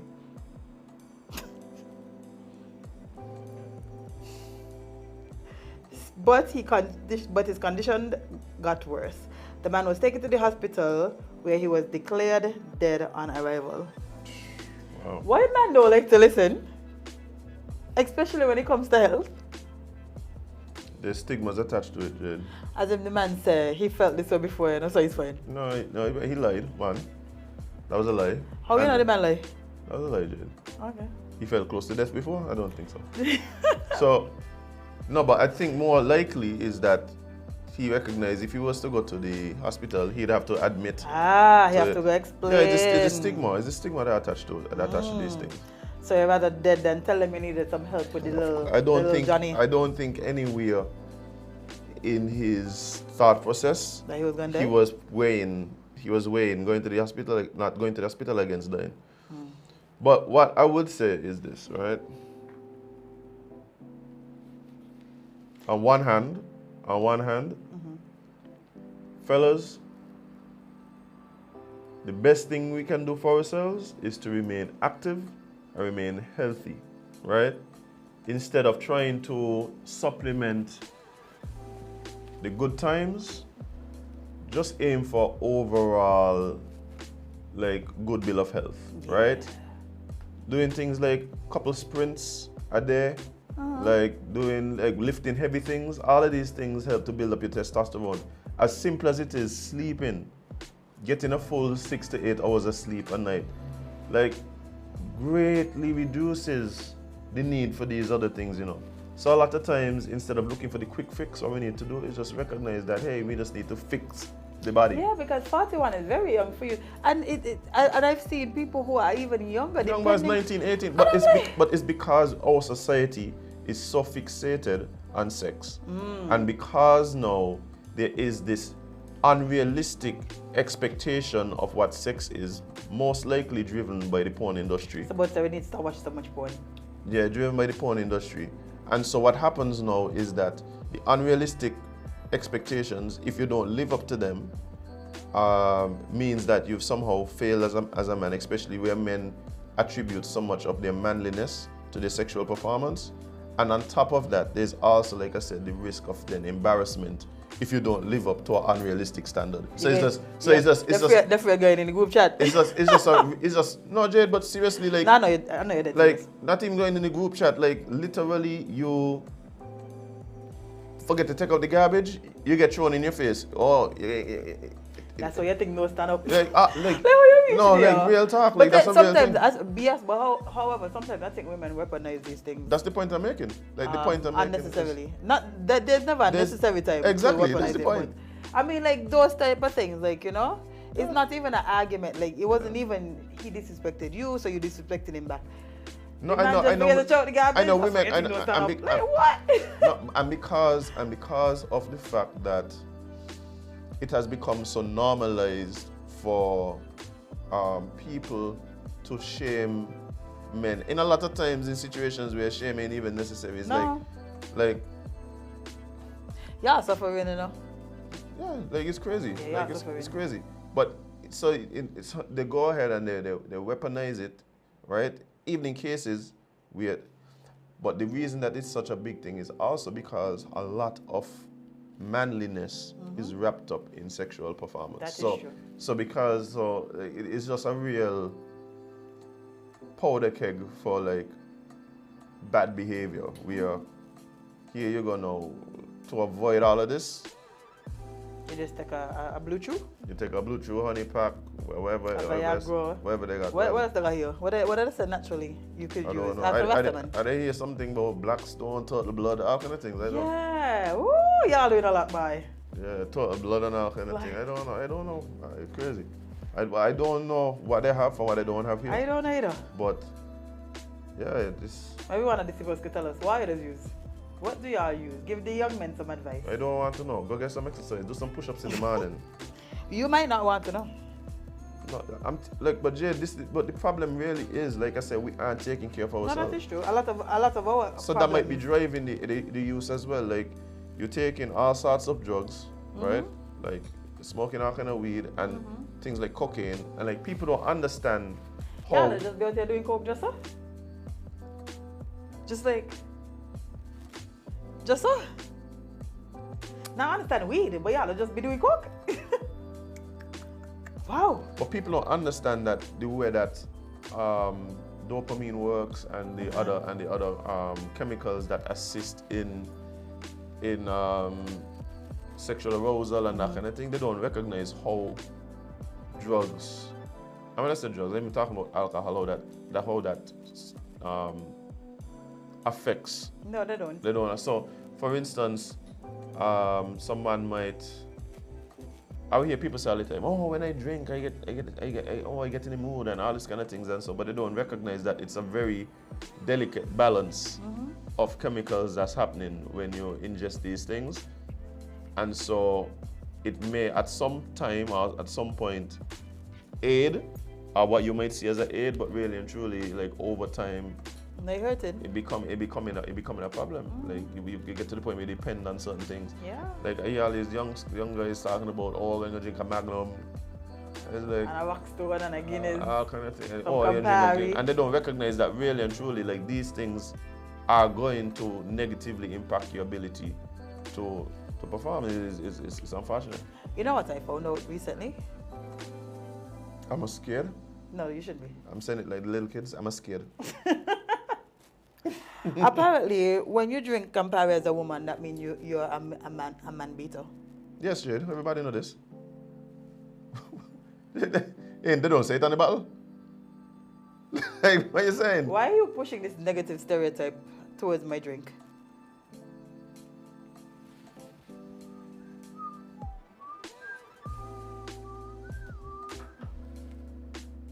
So y'all is out here. This should be good name. I ain't tell nobody to drink Campari, you know? Oh. Because I would never do that to your friend. I see. I would never tell anybody to drink Campari.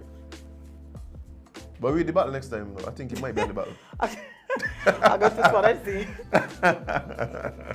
I shall look at the bottle and see. No, but on a serious note, let me end this on this. I'm dead serious, guys.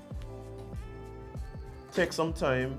There's a couple things you could do, right? Get up in the morning, do your deep breathing exercises, just YouTube it. Get sunlight in your eye first thing in the morning, right? Do push-ups, do any type of thing. Work your legs. The more you work your legs, helps to raise your testosterone, your HGH, etc., right? Lift up heavy things. Including women. And get sleep. Get sleep. Like, these are the things that can help you to just be in the best shape that you could be. Like, Definitely. it's not just an aesthetic thing. Like, you don't want to push us just because you want your chest look big. Like, you want to be able to move around, handle. You want to be able to play with your kids. You want to be able to make sure that your significant other is happy. Like, yeah, do these things. Like, That's seriously, drink And we water. don't- Yeah, Drink- drink water. You not drink man water. don't like to drink water as them. Drink water. How y'all alive? As simple as it seems. How are they alive? Find a good multivitamin Oh my and take God. that. Yeah. Y'all do not like water. Y'all just out here, we're back in Hennessy and all kind of thing about drawing the line at water. Then when you pee the whole house now. How that make sense? How that make sense? Oh Lord, y'all love yourselves, boy. Yeah. Take Yeah. care of yourself, guys. Please. Take care of yourself, so you should take care of your special someone. In that is the moral of the story, Azem. Moral of the story. So speaking of special someone, so do you post? Have you posted a significant other on social media before? I don't even post myself. I know, friend. The answer is no. Work Jade. with me here, The please. answer is no.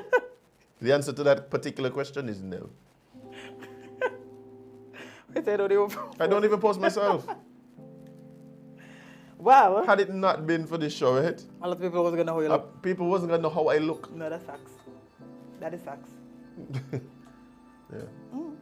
But yeah, so this article came from Vice and I thought it was very interesting. It says, we ask straight men who don't post their partner on social media, why? Simple question. Everyone has different opinions on the whole amount of your life that you should reveal on social media thing. There's everyone over 40 who we can split pretty comfortably into Facebook moms, reveal a lot, possibly too much facts. Yes. And Facebook, watch your mother and father in, no, specifically your mother, share your thing. But on social media, you know? Who mother? Mothers. Or mothers? Yes, Oh. not your mother. Okay. I know your mother doesn't do that. Of course not. Lovely woman. Indeed she is. Indeed she is. But no, there's literal moms out here who just, they don't care how the picture look, they don't care what I say. It's like they forget ain't only they can see it.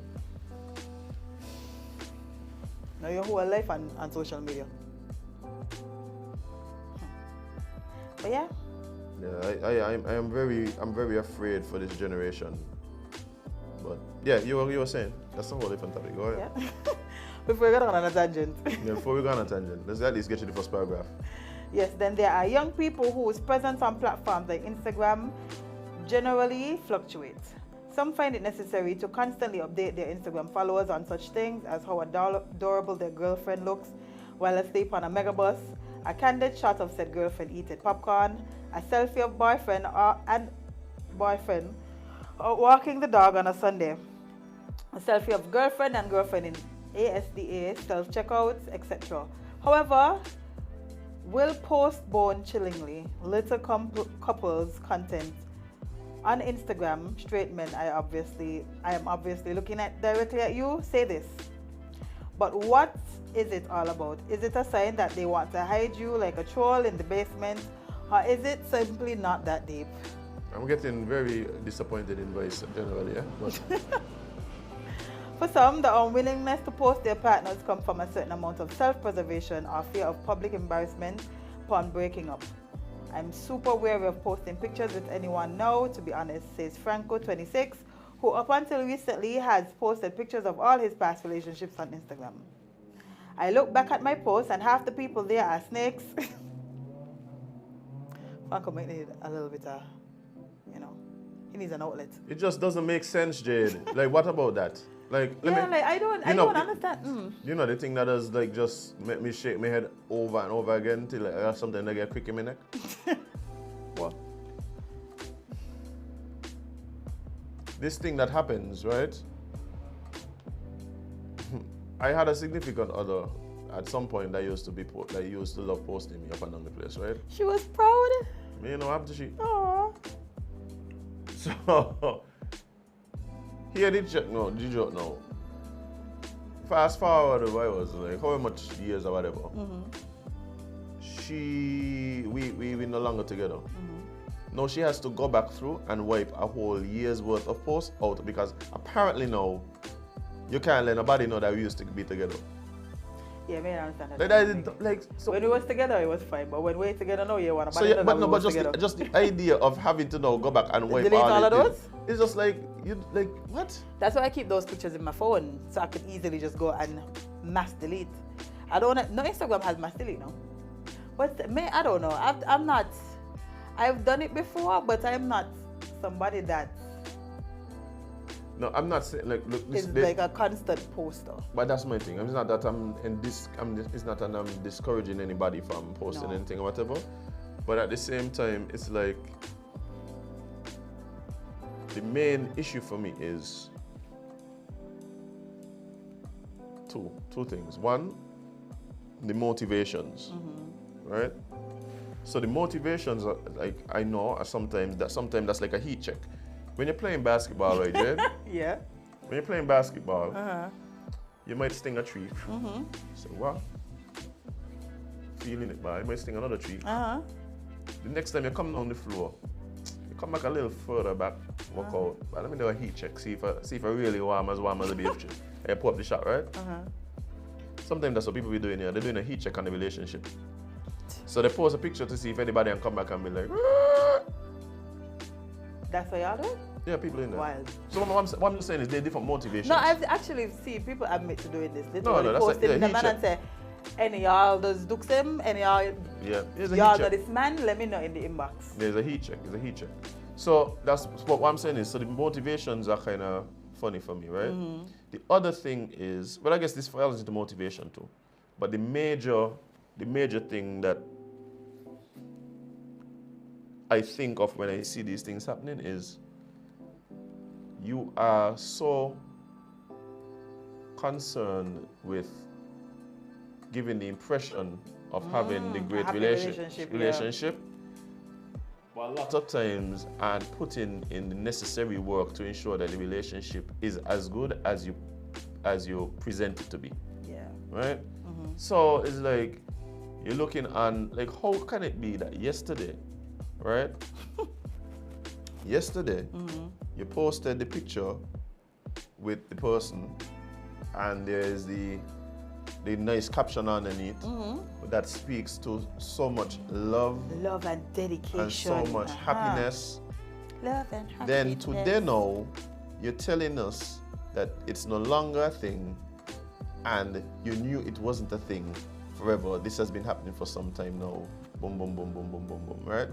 So, what you posted yesterday was just an impression you're trying to give the rest of the world, but the truth is the reality. So maybe instead of posting the picture and coming up with the perfect caption, maybe what you needed to do was be working on the relationship, and perhaps you'll still have the relationship today. Yeah. Like, who knows?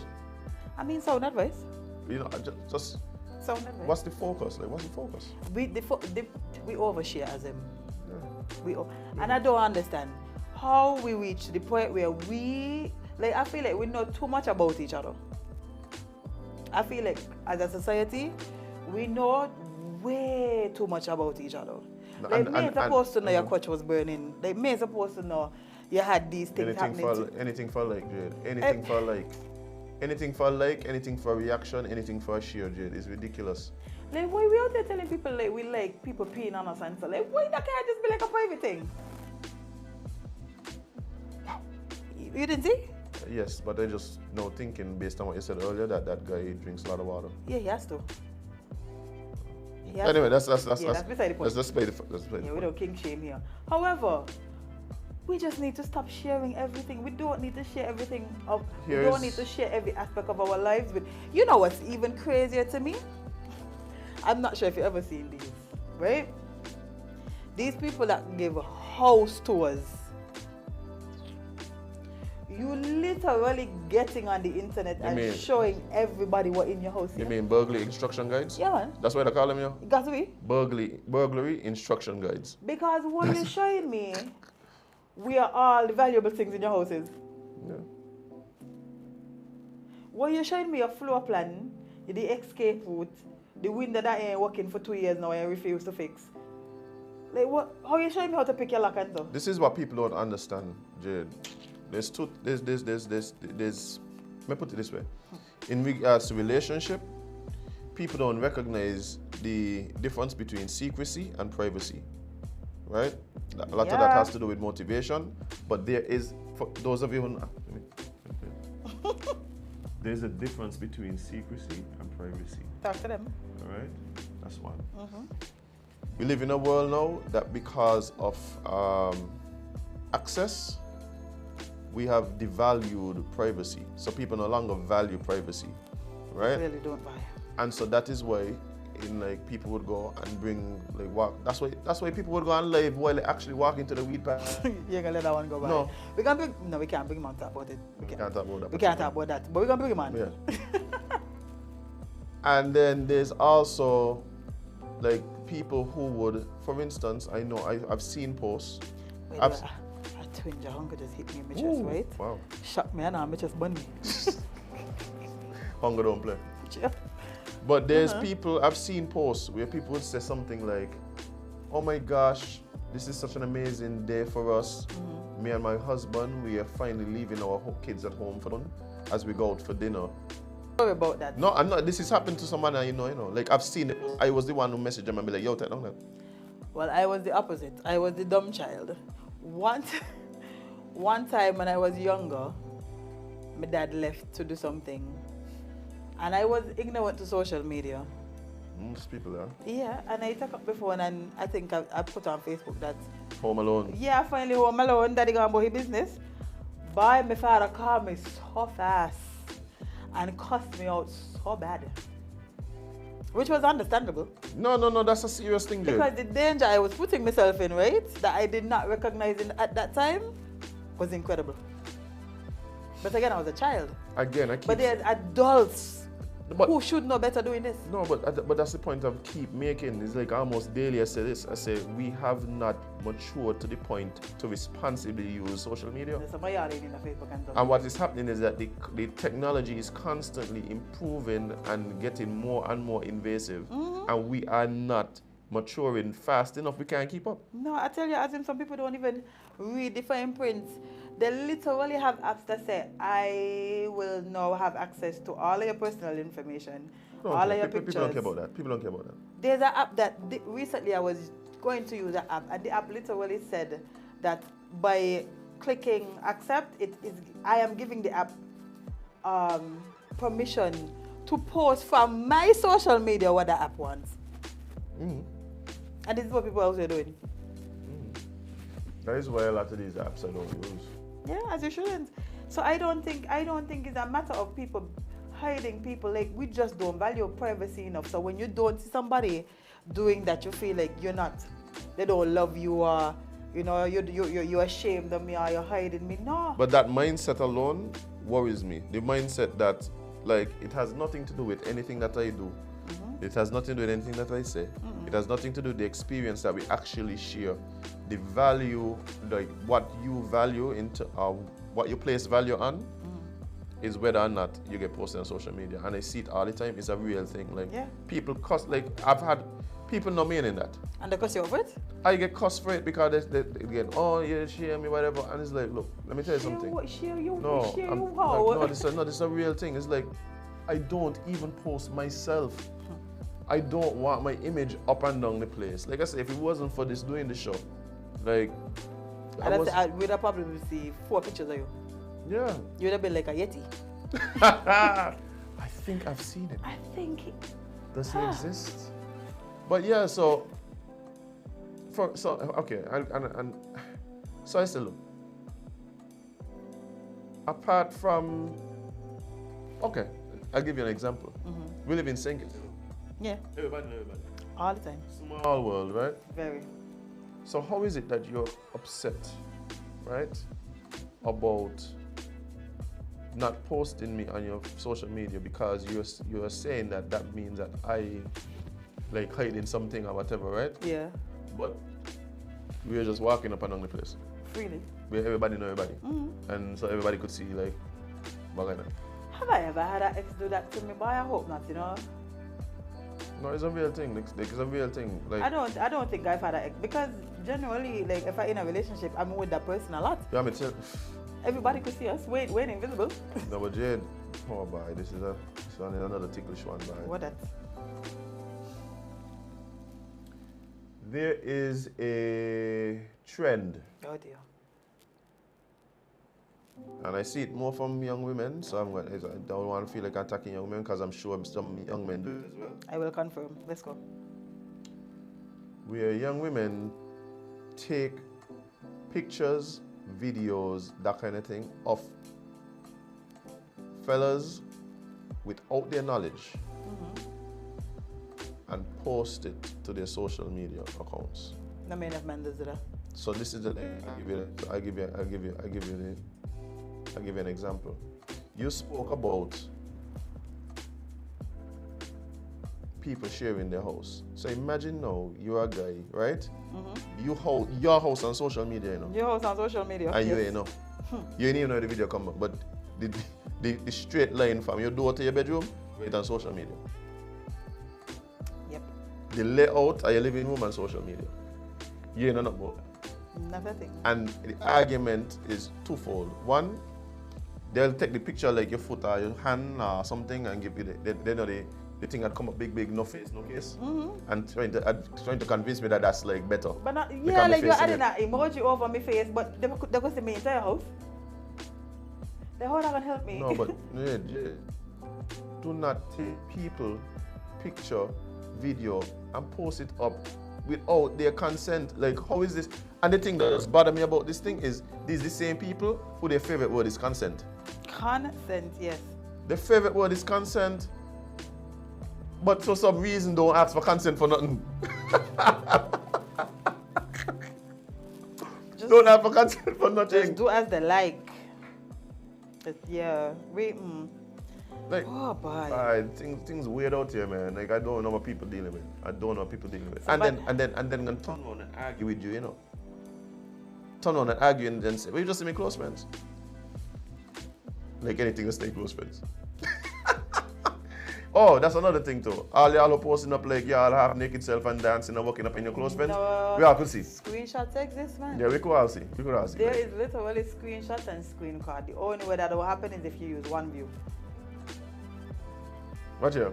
Let me tell you something, right? One of the major things that like the social media do fool people is like convince them that anything is private.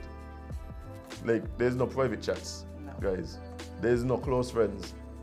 Like there's no limited access. There's not even a one view. You know this thing that WhatsApp they do, like that tell you like it's only one view. I see people literally recording their phone. Yeah. With their next phone.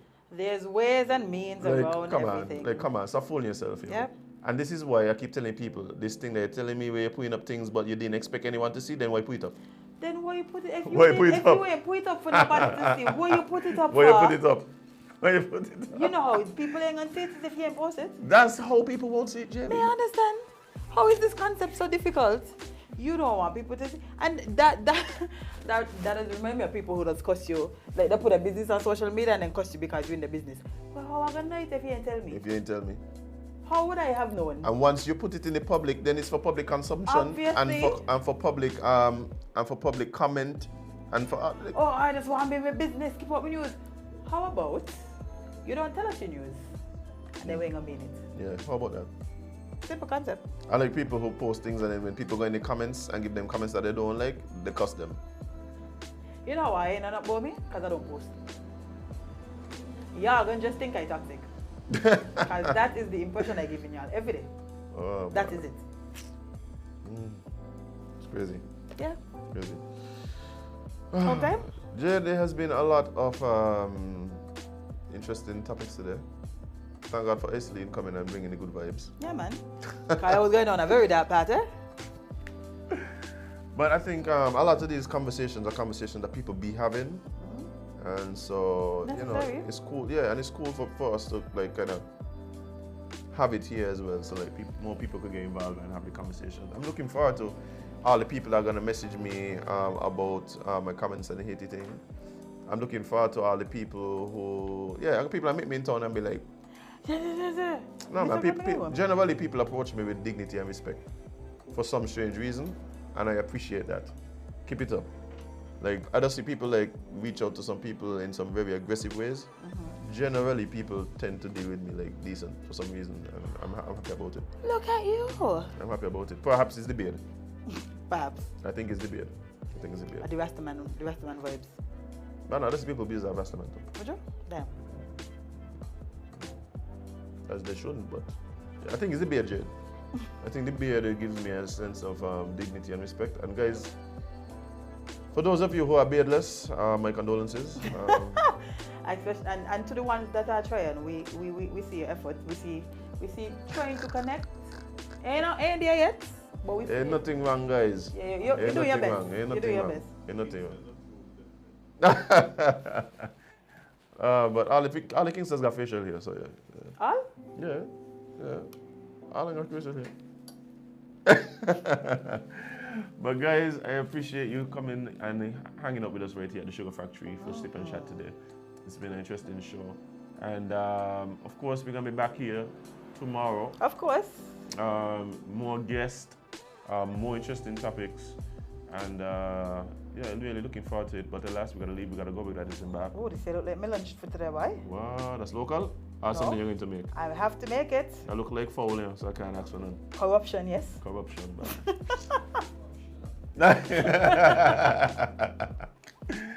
But guys, it has been a pleasure. Thank you so much. Remember to deal with people, dignity and respect, including the Rastaman them. Including the Rastaman. Especially Rastaman them. God, they always deal with people with respect, you know. Yeah, I just be out there talking to them any old home. Yeah. But guys, please remember to have empathy and to look out for your fellow man. Yeah. I need you to bring back the spend more time living your content than posting it. Oh, well, based on what you're saying right now and based on what we say, yeah. As a matter of fact, let me drop it right now. I look through it. Remember, guys, to spend more time and live in your content than posting it. I remember, you can't be everybody's cup of tea because you is not a mom. We're going to see you guys tomorrow.